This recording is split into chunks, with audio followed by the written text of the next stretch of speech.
introduce yourself? Oh, sure. So my name is Erin Irby. I'm the graduate intern with Rainwise. I've been with Seattle Public Utilities as an intern since July of 2020, and I work hand in hand with our coalition with the school district to help facilitate and coordinate projects. So really excited to be here to start helping with Emerson Elementary. And I'm Sonia Stevenson. I'm an outreach consultant with King County's Wastewater Treatment Division and City of Seattle's SPU for the Rainwise program, specifically doing projects where it's big roofs like schools. So community centers, religious gathering places, private schools, public schools. We've got huge roofs around Seattle, and so we're trying to really work on capturing them. And just so you all know, we're going to just talk for a few minutes right here, kind of overview about what the Rainwise program is trying to do. And then the majority of our time together, we're going to do an actual walkthrough site assessment activity for you to see where the downspouts are and how that impacts what's possible at this school. And then we're going to end with the work party part of it. So that's kind of the layout of the day. And so King County and City of Seattle worked together since 2010 on this Rainwise program.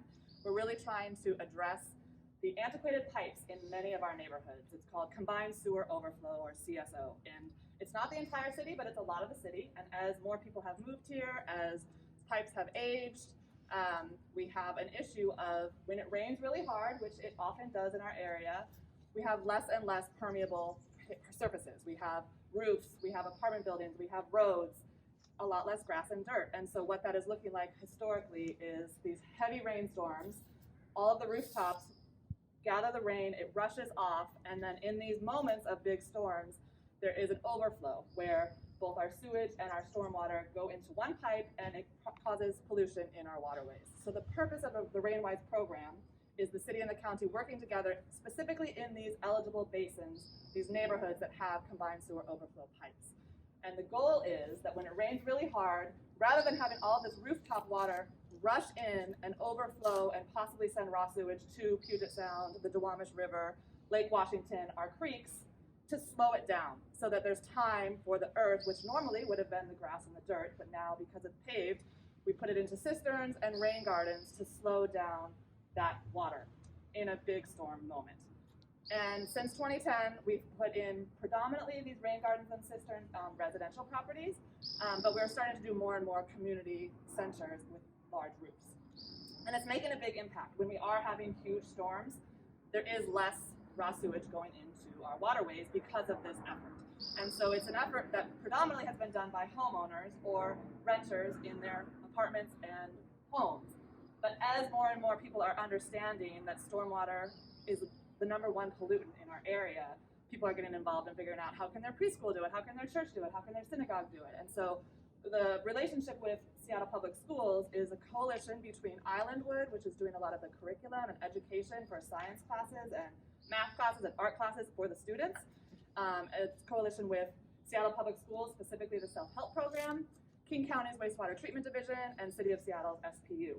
And so so you know, some of this coalition has been great. Since 2015, we've put in at public schools in Seattle cistern projects at View Ridge Elementary, Graham Hill Elementary, Hawthorne, Highland Park, Martin Luther King, and two that are in the works, pretty close to being done, are Meany Middle School and Leschi Elementary. And like Colleen said, Emerson is on the list of interest, and we're trying to figure out where it makes sense to do it. So that is some of the kind of goals. It's really about the rooftop, that we can figure out how to calculate the rebate, what the school is eligible for. There's a lot of calculations that go into this piece of the roof goes to this downspout, and if we had a cistern leading to a rain garden, we could slow down the flow by this much. And then the city and the county work together with contractors and inspectors to calculate what is possible, what is safe, what does the construction need to look like, and then what's the amount of the rebate. And the goal is for these school projects to have it be aesthetically beautiful, to have it be an educational component so that students know what's going on, teachers know what's going on, the neighborhood knows. We often put up signage at the end educating the neighbors about what is this project doing? Why is this cistern here? What is the screen? What is the rain garden? How do these plants work? What's the bioswale? So it turns into a conversation piece. We've had parents talk to their kids, and kids say they want to go to that school. We've had a lot of kids teach their parents about the plants that are going in. So it becomes a great outreach tool and educational tool, as well as you're doing something for the environment, and you're also getting some money back often because of stormwater facility credit savings. So there's a real win-win. Usually people get involved in Rainwise because they care about water and the environment. And then quickly it becomes, some people are excited about the money savings, some people are excited about the curriculum opportunities and teaching kids about design options, engineering, mathematics skills.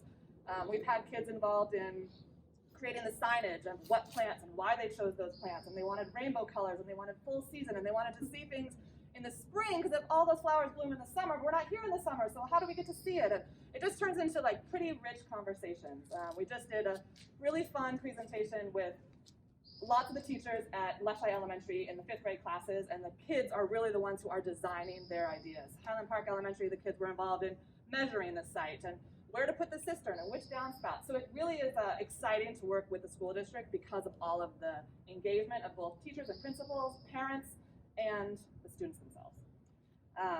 So as we do our site assessment, there really are a lot of factors to consider.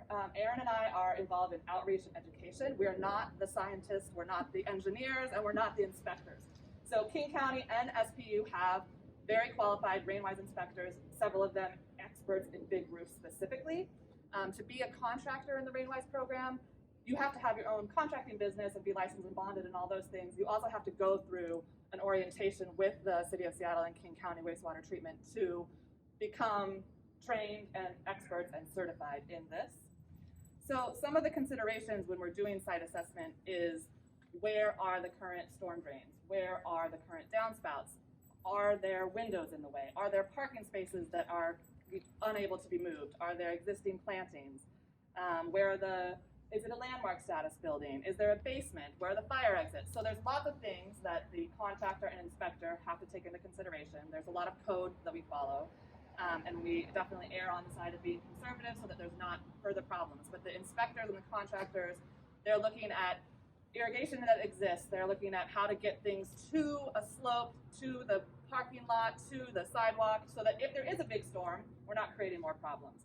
So on the walkthrough that we're going to be looking and saying, identifying, well, there's a downspout, but it's right by a window, or there's a downspout and it's in a certain spot that a slimline cistern would be perfect to fit there.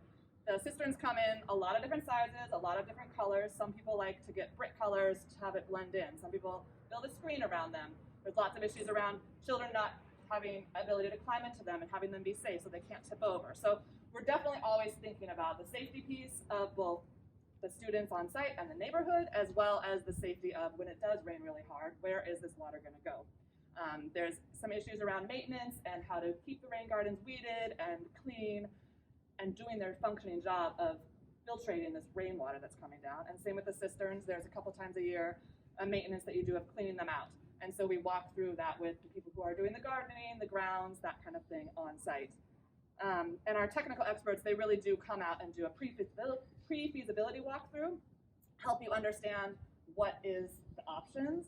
And at schools, we've had different people involved as far as the stakeholders and decision makers. Sometimes the principal is really interested. Sometimes it's an alumni student. Sometimes it has been parents who, their kindergartner was really excited about this and their child has since graduated and gone on to middle school, but the parent is still involved. Sometimes it's very self-help driven. So we have different people involved in the process of kind of shepherding the whole project through. And the goal is to really get the maximum rebate for the school so that they're paying very little out of pocket and that the educational component is a part of it. And so we're trying to always think about the 4th graders are really involved as it's going in, and then they graduate and then they come back and help with the celebration, or they're educating the kindergartners so they get to see the plants evolve. When you first put in the rain garden plants, they're small, and so like, what are the science and the arts and the gardening students learning as the project evolves and unfolds? So there's lots of exciting opportunities for the education piece. Any impervious surface is where stormwater rushes off and goes either into our storm drains or creates flooding on site. And so the alternative is impervious surfaces, and maybe if you want to point to some impervious surfaces. Yeah, right, so any vegetated area, sometimes soils can get compacted to the point of being impervious, but for the sake of today's activity, we're just going to assume that vegetated areas are pervious surfaces. And so what we're going to do is we're going to take a tour of the site, and you'll get maybe 3 colored pencils of your choosing, and we're going to actually color on top of the map where impervious and pervious surfaces are. And along the way, you can ask questions.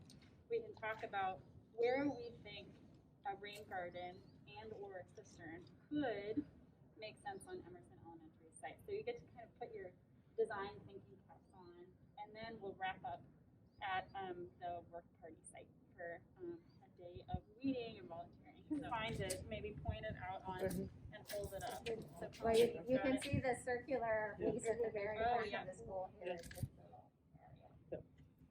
So there was a different building here, was that all? Yes, at one time. Yeah. Yeah. So that's the outline. So we've got these nice big trees. They do a lot. They're kind of the hidden heroes of stormwater management.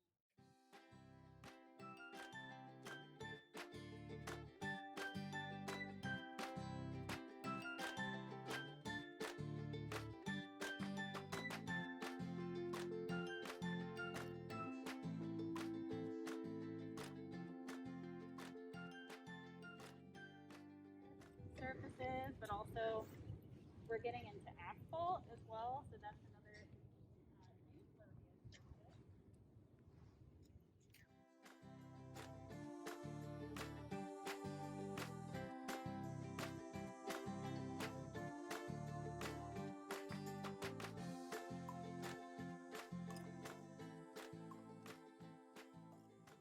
Food, I think this would be there's a fire lane and there's a lot going on back here. Yeah. You know, another thing that we consider with locations is where it can be a public site or useful for the school too. So there, like what Sonia was saying, there's so many factors to consider about placing. You know, that there are places that might be effective or just function, but when we think about the other benefits to a school, those also are things that we have to consider.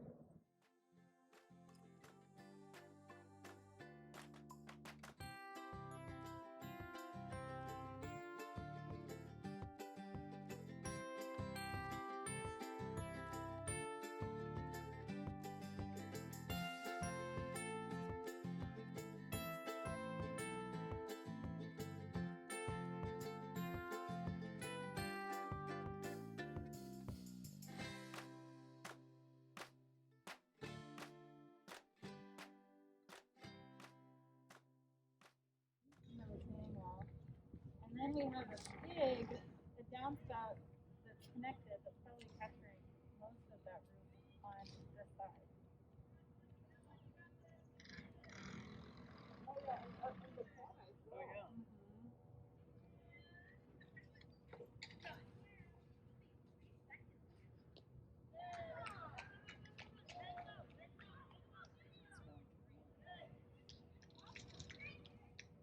You think we could fit it?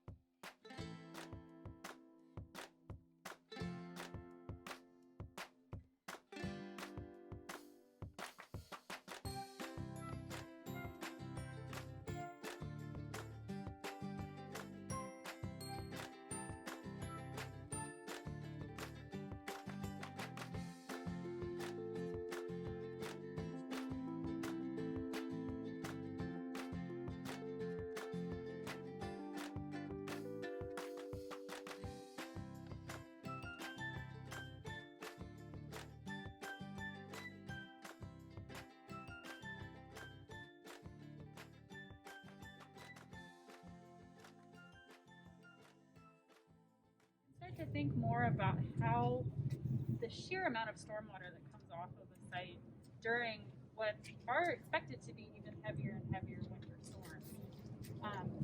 So you can do this for your own neighborhood and other community centers. You know, it's really an easy way to begin to understand. You can do it also with students and children, family-friendly activity to start learning more about our built environment. Community, if they're excited about this, and they have been talking about it for a few years, they would submit an application to the self-help program, and then we would help them find contractors, and Colleen and Teresa would be working closely with them. So we would have a contractor come out and really tell them what is possible based on a similar exercise that the school community would do. And if you're interested in more projects, if you look up the Rainwise Seattle site, there's a lot of examples of other projects under case studies, under virtual tours. So if you want to see some images, and they'll give you addresses where you could go and check things out in your neighborhood too. But thanks so much, everybody. Thank Thank you. I'll be you. here.